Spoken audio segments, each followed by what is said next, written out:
We are doing NEET questions asked in 2015 in various medical institutes of India during their entrance examination. So, we have this question here. The kinetic energy of alpha particle emitted in the alpha decay of radium-226 is this.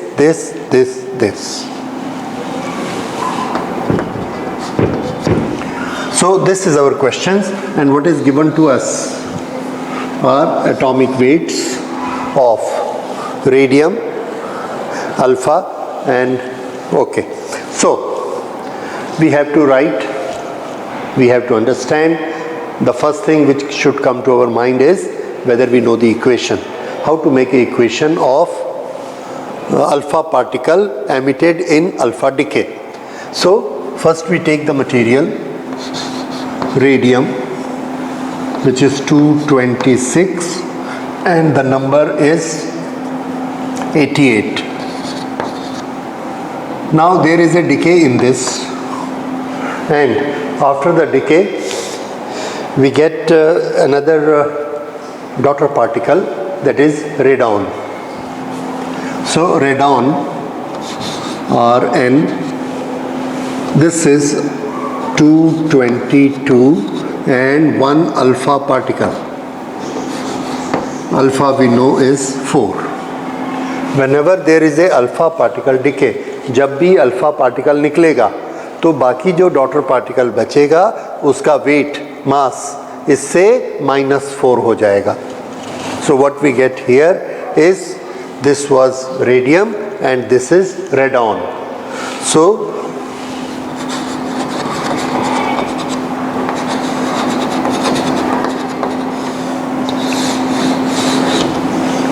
okay, this is our equation. Now they say, what is the kinetic energy of alpha particle? The kinetic energy is 1, 2, 3, 4. इन चारों में से कौन सी kinetic energy है? How to get the kinetic energy? Remember, energy कहाँ से मिलेगी? Whenever there is a emission, then we get some energy. How do we calculate that energy? That should be our knowledge. और यहाँ पर कौन सा phenomena काम में आएगा? There is a phenomena of mass decay, loss of the mass, and that mass which is lost is converted into energy due to conservation. तो यहाँ पर अगर हम ये निकाल लें कि कितना मास कम हो गया, ये पहले इतना मास था, बाद में इतना मास रह गया, कितना कम हो गया, वो क्या होगा? Mass decay. और वो जो मास डिके आएगा, that we will convert into energy. क्योंकि हमको मालूम है कि 1 unit of mass decay, delta M,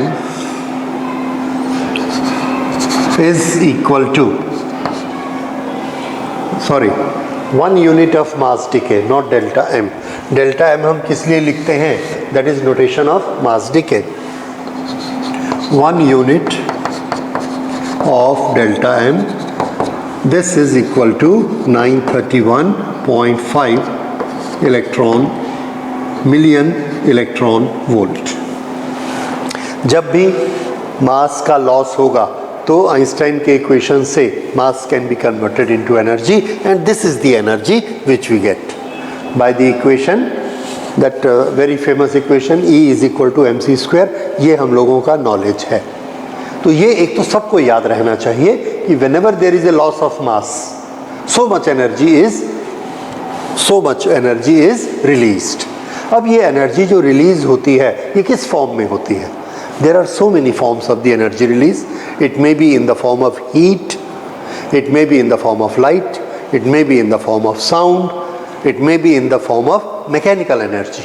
Mechanical energy is what? Kinetic energy and potential energy. Okay? If we say that this energy released is converted in the form of kinetic energy, तो क्या होगा? तो जो particle बनेंगे सबके पास मास होगा और velocity होगी.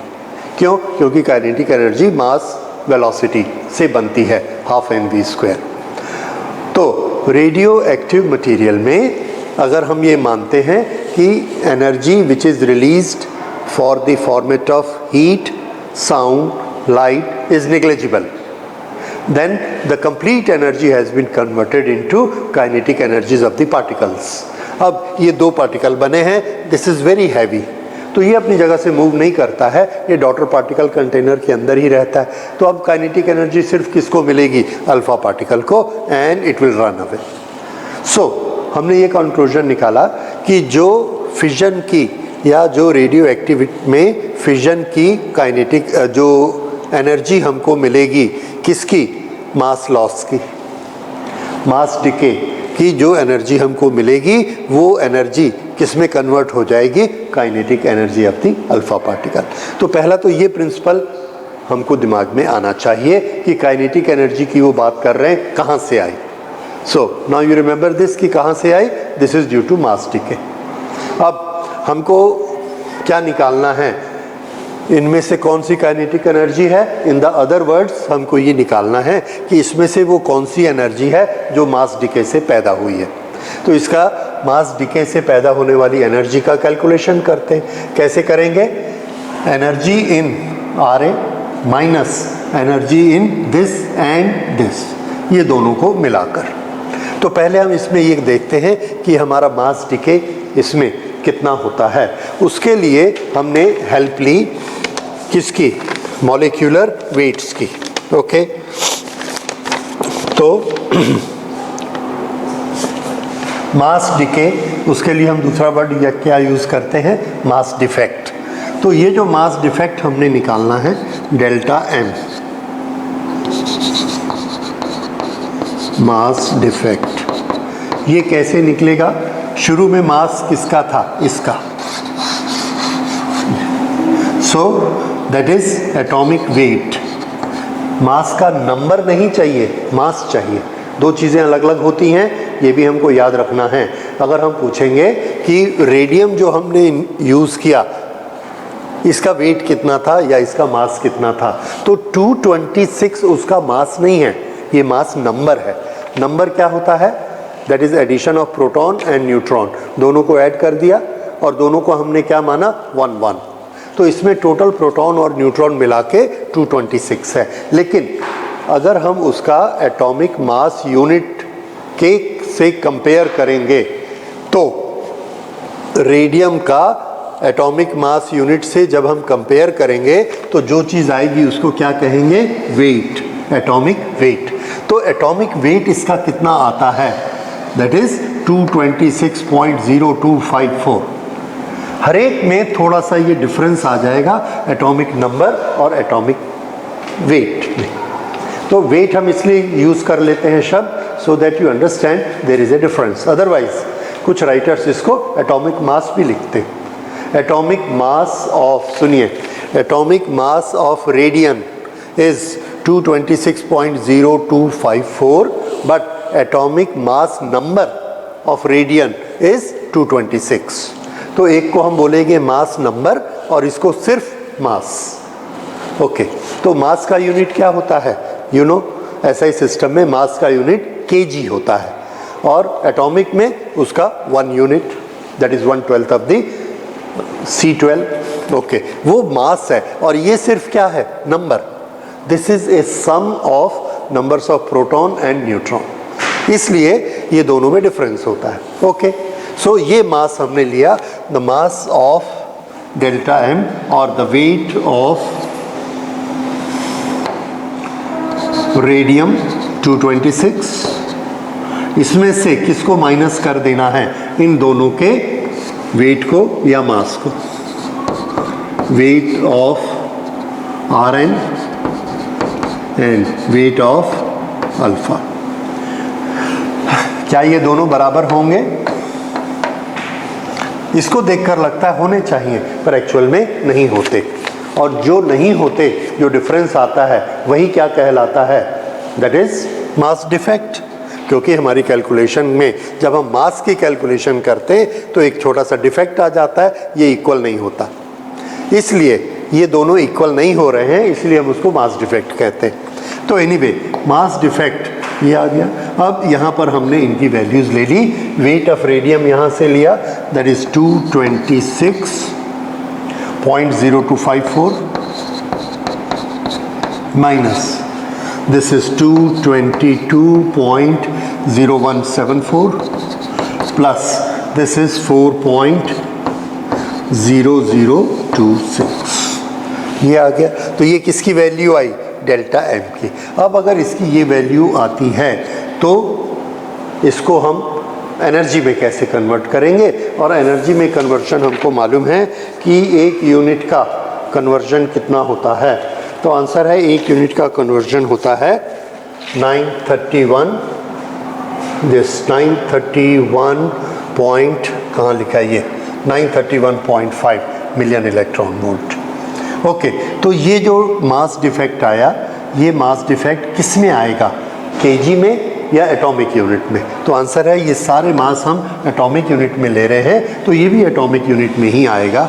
और इसको हमने करके देखा और ये जितना भी आया approximately I have calculated it, this will B 0.00522 और 523। ओके, 52 समथिंग है, सो वी राइट इट 523। ये इसका मास डिफेक्ट आ गया। तो इससे एनर्जी कितनी मिली? जब ये मास निकल गया सिस्टम में से तो इसकी जगह किसने ले ली? एनर्जी ने, क्योंकि कंजर्वेशन तो होगा, मास एनर्जी में कन्वर्ट होगा, लॉस नहीं होगा। तो मास का फॉर्मेट गया, अब वो एनर्जी के फॉर्मेट में आ गया। तो उसकी एनर्जी कैसे निकालेंगे? 1 यूनिट में 931 होता है, तो इतने यूनिट में कितना होगा? 0.00523 multiplied by 931.5 million electron volt. तो ये जो एनर्जी इसको मिली, हम क्या मानते हैं कि ये एनर्जी करीब करीब पूरी की पूरी क्या बन गई? अल्फा पार्टिकल की काइनेटिक एनर्जी बन गई, that we have discussed earlier. तो अब हमने खाली इसको मल्टीप्लाई कर देना है और मल्टीप्लाई करके इसका आंसर देखना है कि कितना आएगा। ओके, तो मल्टीप्लिकेशन करके देखिए and you will get the answer. Okay, कैसे निकालेंगे आप?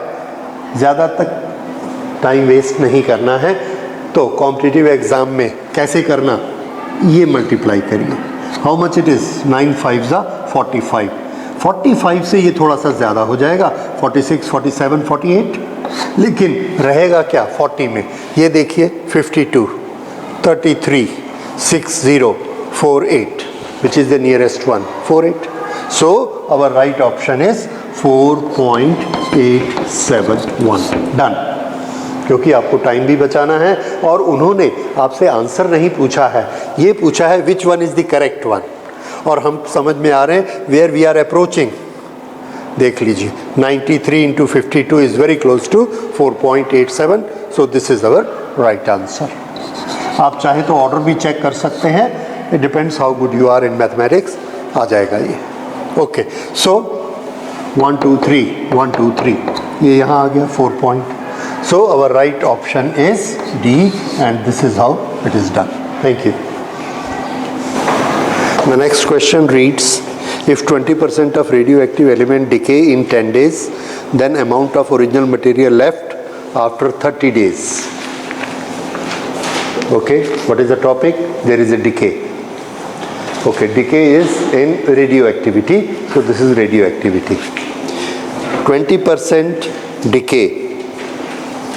The percentage of decay and the time of decay, both are given. How these two are related? So we must remember a formula where two are related, and that formula is, okay, by memory we can write it. That formula, what we remember, is the number of particles which remain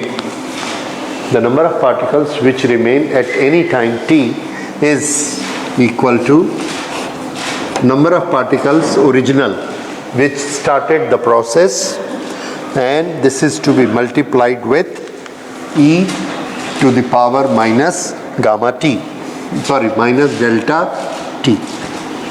So n naught originally number of particles थे t time बीता और उसके बाद n particle रह गए। Lambda क्या है? This we all know, this is disintegration constant. ये फॉर्मूला आप सबको याद है क्योंकि ये रेडियो एक्टिविटी का ये बेसिक फॉर्मूला है। ओके, अब इस फॉर्मूला में टाइम भी दिया है और n upon n not, n upon n not, ये हमको परसेंटेज भी दिया। Percentage is what? Fraction. 57% is 57 upon 100। Total quantity 100, 57 बची। एग्जाम्पल दिया आपको, तो इसमें दिया है 20%। 20% मीन्स पहले कितने थे? इफ़ अगर पहले 100 थे तो अब कितने बचे? 20। तो यहाँ से हमने बनाया n upon n not is equal to e to the power minus delta t। Okay this, अब इसमें हम वैल्यूज़ को रख देते हैं। तो n upon n not is 20%, this is 20। Okay, there is one thing, what is n? n is the remaining particles, और हमको क्वेश्चन में जो 20 दिया है वो 20 क्या है? 20% decay. Decay, therefore remaining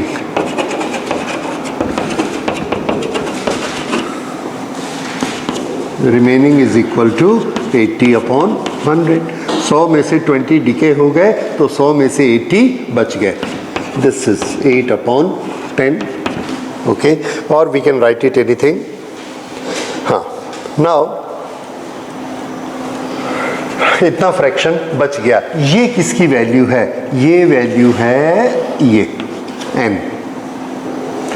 n not.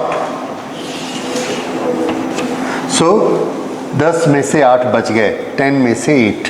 So we can write it as 8 upon 10 is equal to e to the power minus delta. और ये कब हुआ? उसमें देखिए, इट हैज़ टेकन 10 डेज। तो अगर हम डेज को टाइम का यूनिट मान लें तो हम यहाँ पर सीधे 10 लिख सकते हैं। सो ये हमारा एक इक्वेशन सेट हुआ, और इसमें आप देख रहे हैं एक ही अननोन क्वांटिटी है, और इस अननोन क्वांटिटी को हम पता लगा सकते हैं। ठीक, अब ये पहली बार हमें मिला, इससे हमने डेल्टा की वैल्यू निकाली। तो डेल्टा की वैल्यू क्या निकलेगी इससे? Delta is equal to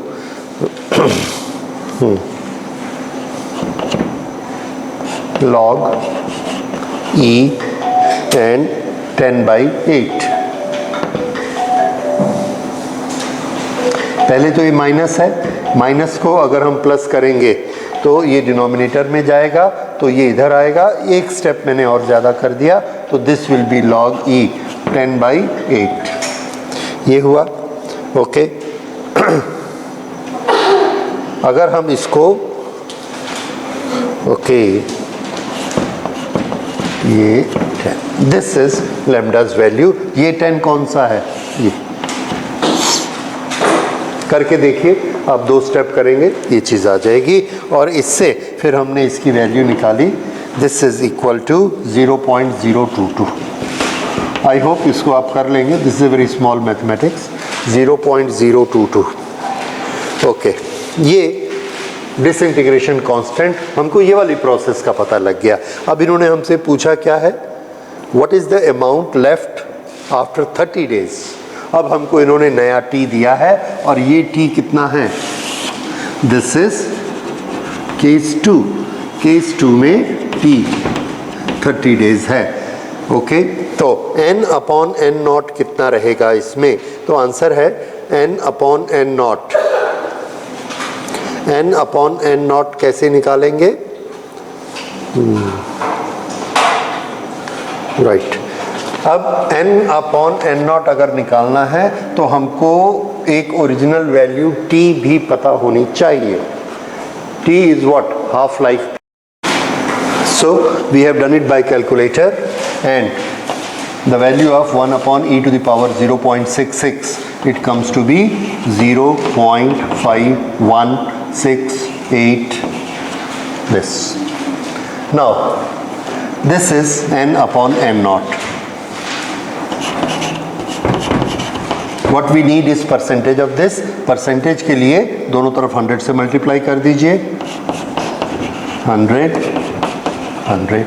So n upon n naught into 100 is percentage of n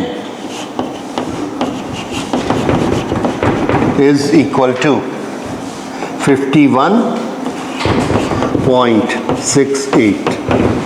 Okay, so please match it, and it is approximately 51. We have got the 4 answers. Out of this 4, this will match with the C. So our answer is C, that is nearly 51%. Thank you. See this question. It says the magnetic moment mu of a revolving electron around the nucleus varies with principal quantum number n. ये purely आपकी memory का test है, whether you remember it और not. सो हमने क्या याद किया हुआ है? Orbital magnetic moment.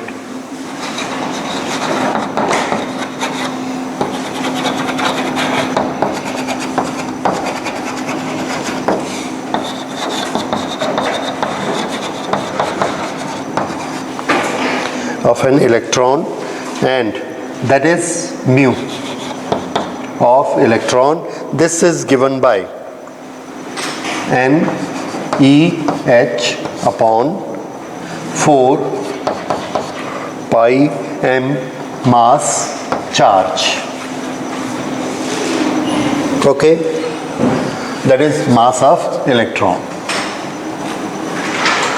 So here you see, this is the formula we remember.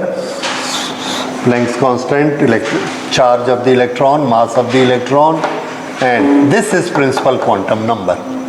Now इसके चारों आंसर देखिए. इस आंसर में क्या है? In all the answers mu is related to n, and this tells us that this is a directly proportionate to the power 1.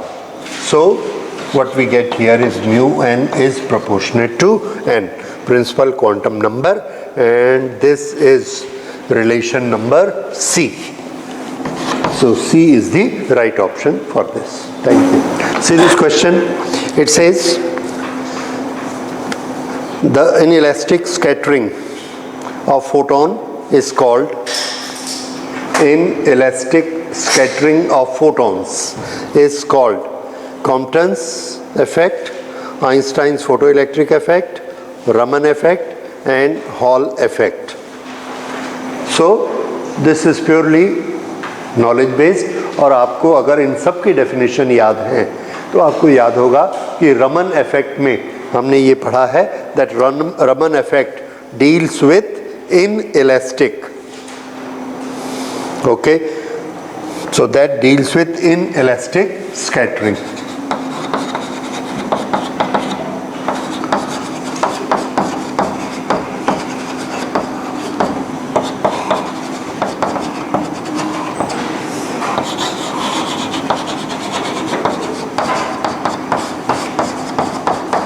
Okay, बाकी चारों का मैं नहीं रिपीट करूंगा, वो आपने थ्योरी में पढ़े हुए हैं. हर एक की अलग अलग डेफिनेशन, थोड़ा थोड़ा डिफरेंस इन सब में क्या होता है.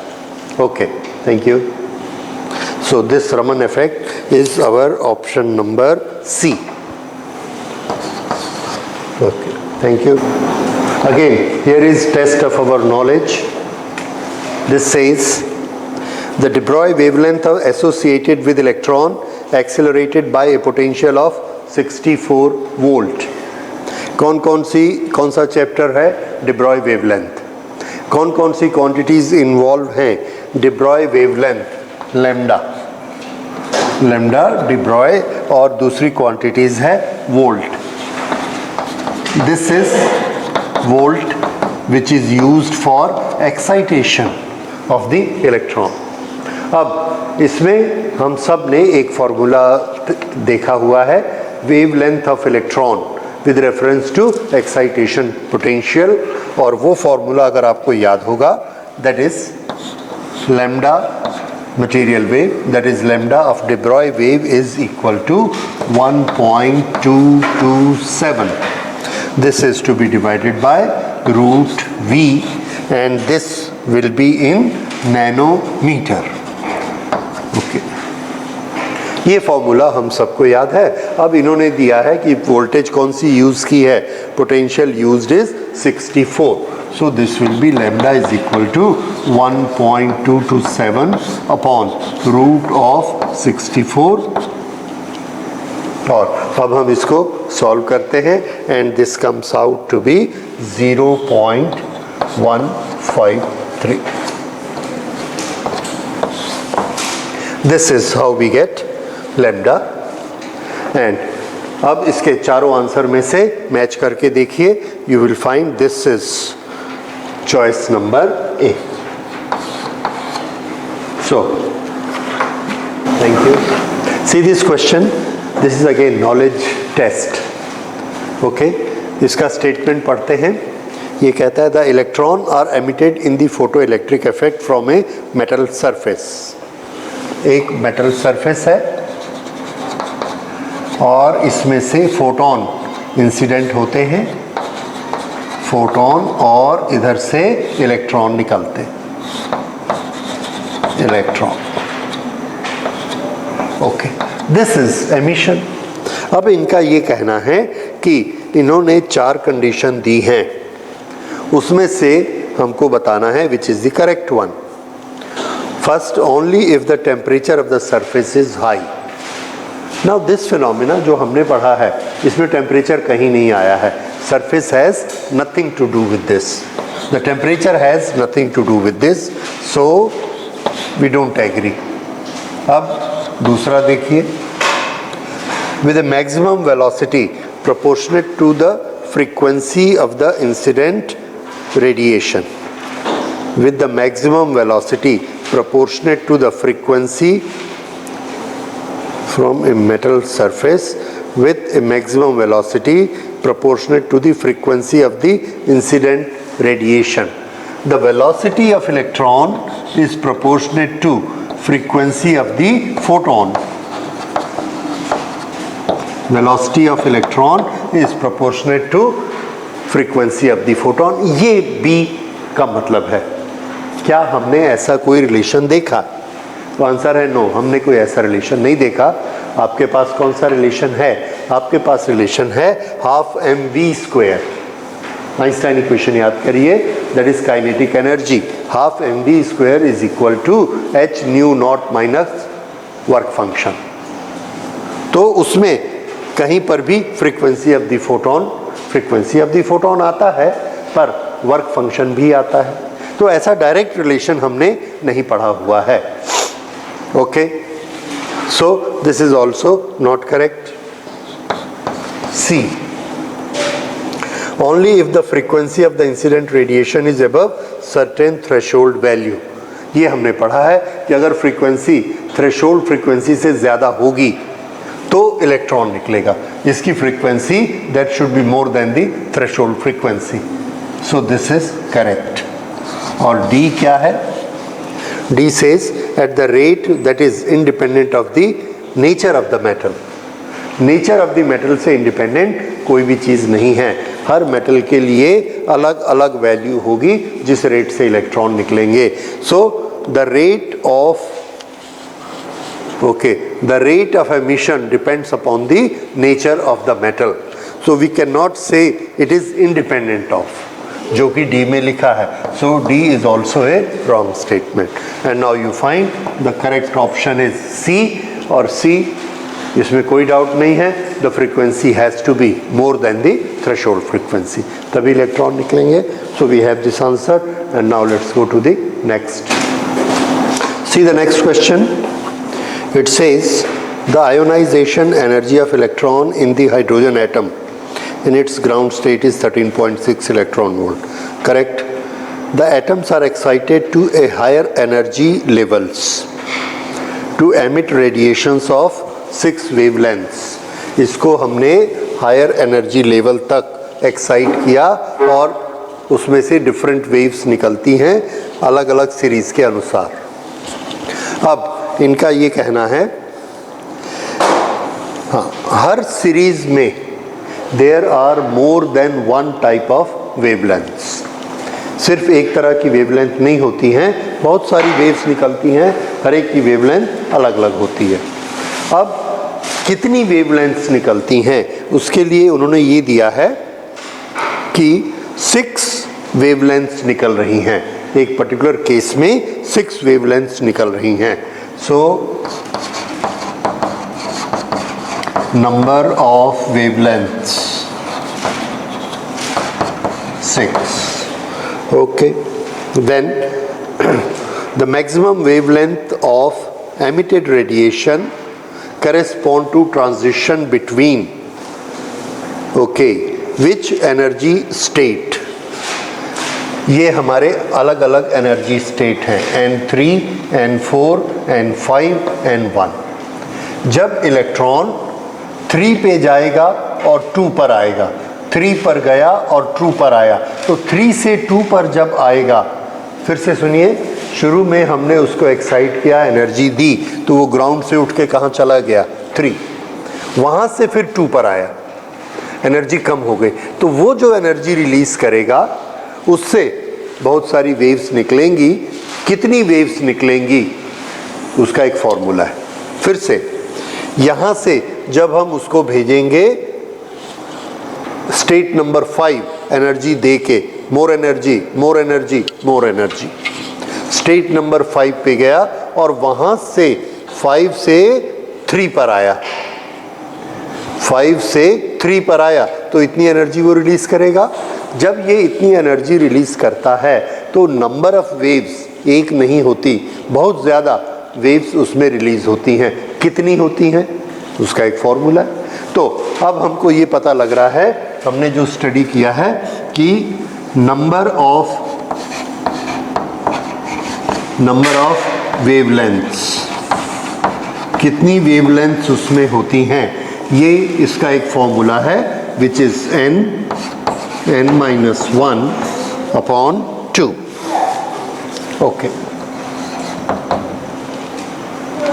ये हमें ये बताता है कि अगर वो n स्टेट से n-1 स्टेट तक आएगा, n स्टेट से n-1 स्टेट तक इलेक्ट्रॉन आएगा, तो जो एनर्जी रिलीज करेगा उसके कारण कितनी वेवलेंथ्स निकलती हैं, नंबर ऑफ वेवलेंथ्स कितनी होती हैं, वो हमको बताना है।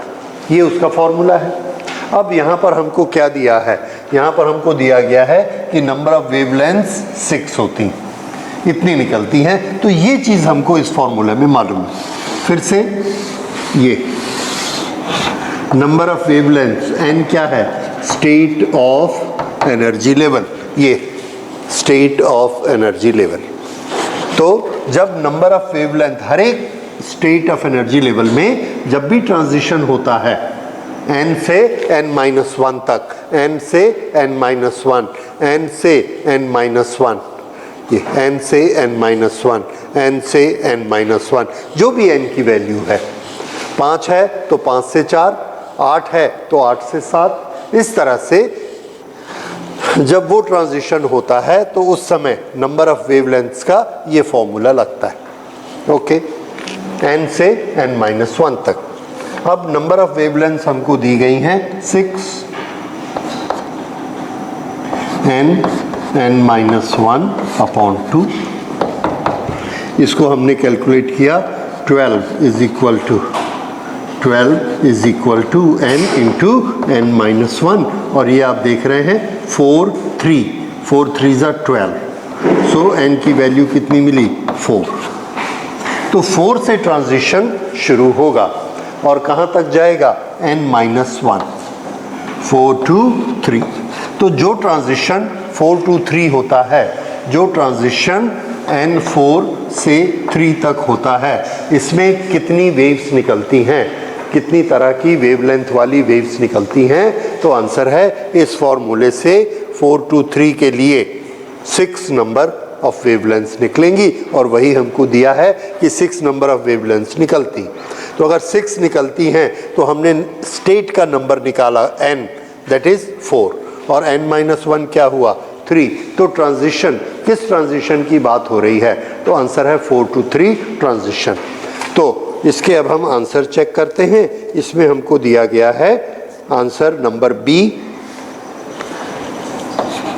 which says N423. This. So that is option number B here. Okay. So we go to the next question.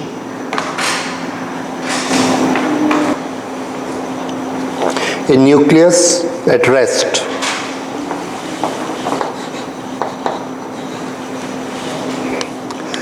split into two nuclear parts having radius of ratio 1 and 2.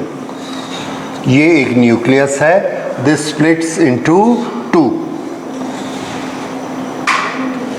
having radius 1 to 2. This is radius 1 and this is radius 2. This must be a larger one. Okay. तो ये nucleus के ये दो हिस्से हो जाते हैं और ये दोनों हिस्से होने से क्या आप बता सकते हैं कि ये कहाँ जाएंगे? आंसर है एक दूसरे के अपोजिट जाएंगे. क्यों? क्योंकि पहले वेलोसिटी क्या थी? 0. अब इसकी वेलोसिटी हो गई v1, इसकी वेलोसिटी हो गई v2. Now what is the relation between these two? ये क्लास 11th में हमने बहुत किए हुए हैं. This is an example of conservation of momentum which says m1 v1 is equal to m2 v2 this and opposite to each other minus एक ऊपर तो एक नीचे. This is conservation of momentum. Now this says इसको direction को छोड़ दीजिए. So v1 upon v2 is equal to m2 upon m1. लेकिन हमको गिवन क्वांटिटी क्या दी है? गिवन क्वांटिटी हमको दी है that their ratios of radii that is r1 upon r2. This is given to us as 1 upon 2. Okay. अब ये हमको इसकी वैल्यू चाहिए लेकिन हमको रिलेशन ये पता है मास का. अगर हमको मास का रिलेशन पता है तो हम क्या कर सकते हैं? मास को कन्वर्ट करेंगे रेडियस में. किस तरह से कन्वर्ट करेंगे? मास, न्यूक्लियाई का मास का रेडियस से क्या रिलेशन होता है? ये हम लोगों ने न्यूक्लियस के चैप्टर में पढ़ा है और ये उसी का टेस्ट है कि आपको याद है या नहीं है. So mass is proportionate to cube of the radius. Mass is proportionate to cube of the radius. क्यों? क्योंकि 4/3 पाई आर क्यूब वॉल्यूम होता है and that is to be multiplied by density which is constant. इसलिए proportionate किसके हुआ? Mass R के cube के. So this is r2 cube upon this is r1 cube. ठीक है. अगर इसको आप याद है तो ठीक है, अगर नहीं याद है तो आप क्या लिखोगे इसको? Mass is equal to 4/3 pi are cube multiplied by density, volume into density. 4/3 pi are cube volume of 1 into density. अब दोनों एक ही न्यूक्लियस से निकले हैं तो डेंसिटी दोनों की सेम है. 4/3 पाई कैंसल. तो ये इक्वेशन इससे बना हुआ है. It's a very simple thing. Okay. So अब हमें दिया है कि r2 upon r1, r2 upon r1 is equal to 2/1. तो उसका क्यूब कर देते हैं, that is 8/1. So v1 upon v2 is equal to 8/1 and that is our option number B. So B is our right option for this. Thank you. See the next question. It says, what is wavelength of light for the least energetic photon emitted in the Lyman series of the hydrogen spectrum? Okay. और हमको क्या दिया है? wavelength of the light. अब ये wavelength of the light हम कैसे निकालते हैं? आंसर है वेवलेंथ ऑफ द लाइट. और दिया क्या है इसमें? हमें दिया है लीमैन सीरीज. तो जो सीरीज हम बनाते हैं हाइड्रोजन में, स्पेक्ट्रम की सीरीज, उस सीरीज में हमें क्या पता होते हैं? Level, n1 level, n2 level, n3 level, n4 level. और ऐसे जो लीमैन सीरीज होती है वो ground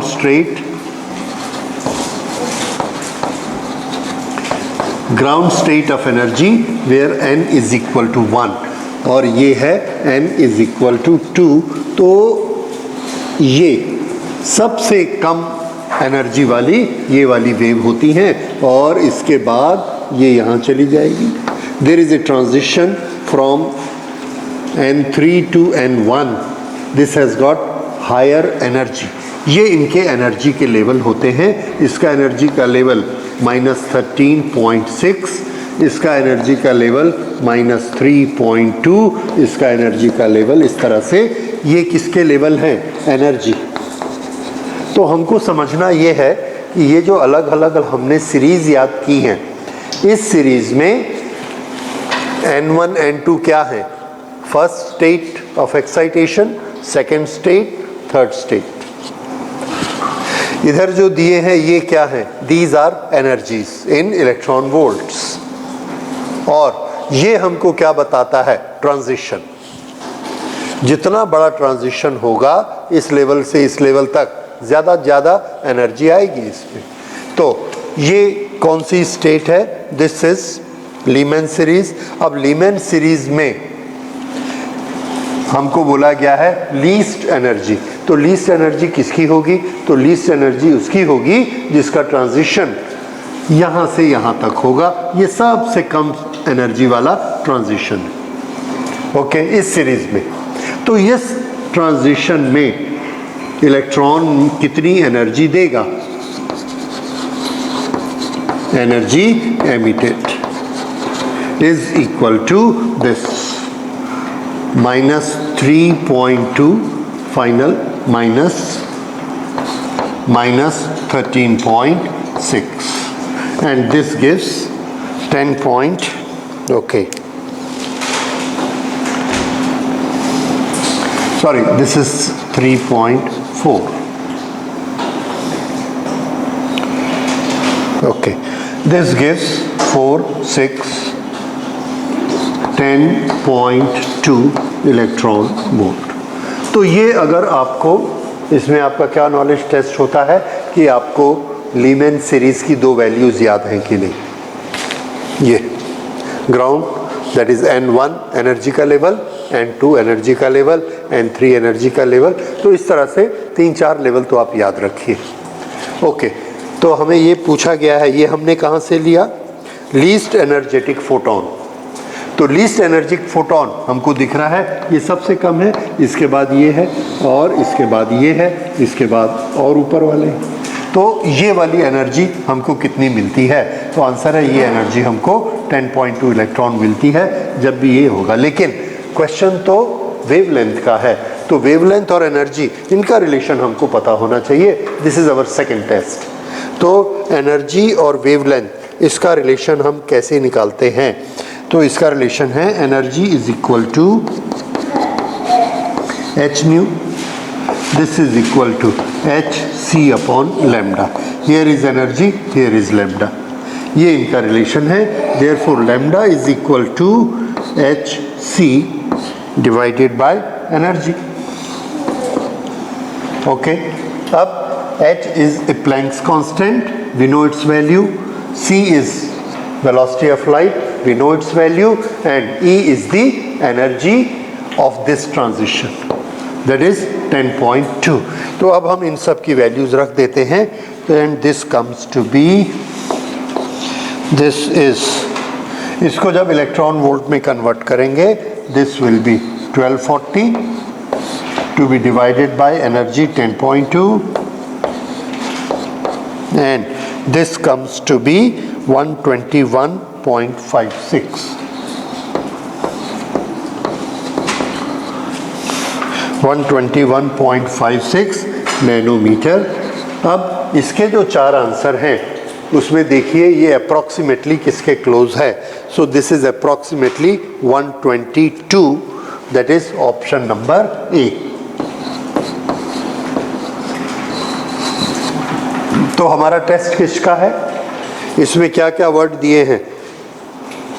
wavelength of light, photon emitted, Lehmann series. Lehmann series में हमको क्या निकालनी है? वेवलेंथ। तो वेवलेंथ निकालनी है और लीमैन सीरीज से हमको क्या पता लगता है? एनर्जी। तो हमने सोचा कि वेवलेंथ और एनर्जी का जो रिलेशन है वो हमको आना चाहिए। तो वेवलेंथ और एनर्जी का रिलेशन, ये फॉर्मूला ये हमारी मेमोरी में रहना चाहिए। दूसरा, लीमैन सीरीज में कितनी एनर्जी हमको मिलती है इस ट्रांजिशन में, इसमें और इसमें। तो हमसे क्या बोला गया है, मिनिमम एनर्जी, इसलिए हमने ये वाला ट्रांजिशन चुना। तो ये भी हमको याद रहना चाहिए, ये भी हमको याद रहना चाहिए, तब हम इस क्वेश्चन को बना सकते हैं। तो this is how we do it. Thank you. See this question, it says the wavelength of K alpha X ray produced by an X-ray tube of 0.76 angstrom. Okay, तो हमको के अल्फा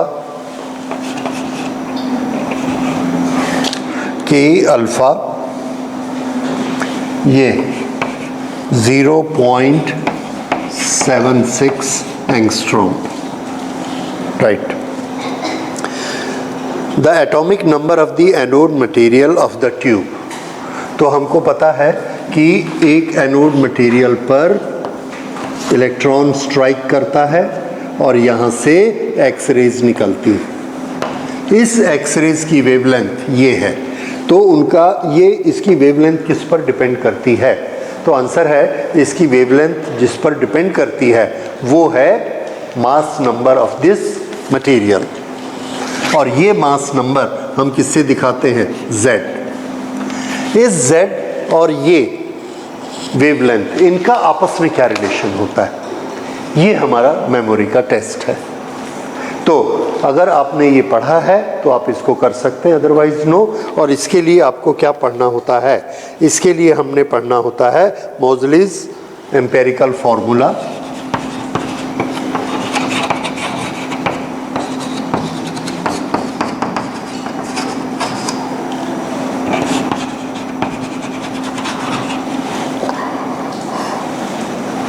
किसके लिए? For K alpha. Okay, for K alpha X rays. ये फॉर्मूला क्या है? The energy of the photon, h nu of the photon, किसका photon? K alpha, nu of the K alpha, this gives what? Energy. This energy is equal to 3/4 of 13.6 into mass number Z minus 1 square, और इसकी unit electron volt energy की। ये हमारा एक equation बना। ये कौन है? फ्रीक्वेंसी, जो एक्सरे निकलती है उसकी फ्रीक्वेंसी, और ये क्या है? उसका मास नंबर। ठीक, ये दोनों का रिलेशन, ये हमें याद होना चाहिए। Then it is done. क्यों? क्योंकि इसमें h एक कांस्टेंट है जिसकी वैल्यू हमको पता है, न्यू हमें नहीं पता लेकिन हमको रिलेशन पता है। ये क्या चीज़ है? Wavelength lambda. तो अगर ये वेवलेंथ है और ये क्या है? न्यू, तो इनका रिलेशन क्या होता है? h c upon lambda. तो ये जो फ्रीक्वेंसी ऑफ के अल्फा है ये क्या है? लैम्डा ऑफ के अल्फा, क्योंकि frequency is equal to C upon lambda. This is equal to 3/4 13.6, Z हमें निकालना है, स्क्वायर इलेक्ट्रॉन वोल्ट। अब C अगर हम लेते हैं 3 × 10⁸, तो इसको हमको क्या करना पड़ेगा? 1.6 × 10⁻⁻19 ऐसा ही सिस्टम में। और अगर आप चाहें इसकी HC की वैल्यू आपको EV में याद है तो EV में रख लीजिए, पिछले क्वेश्चन में हमने वैसे ही किया था, 1460 समथिंग है। ओके, अब इस क्वेश्चन में इसकी वैल्यू हमें पता है, इसकी वैल्यू पता है, lambda K alpha that is given to us, rest everything is given to अस।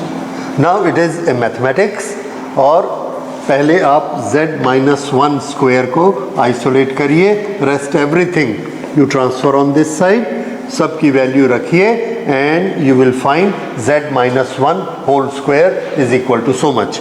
उसके बाद उसका स्क्वायर रूट करिए, स्क्वायर रूट करके z माइनस 1 की वैल्यू आएगी और उसमें 1 को ऐड करिए। ये पूरी मैथमेटिकल एक्सरसाइज आपको करनी पड़ेगी और ये जब आप करेंगे you will find that value of z comes to be nearly 41.4.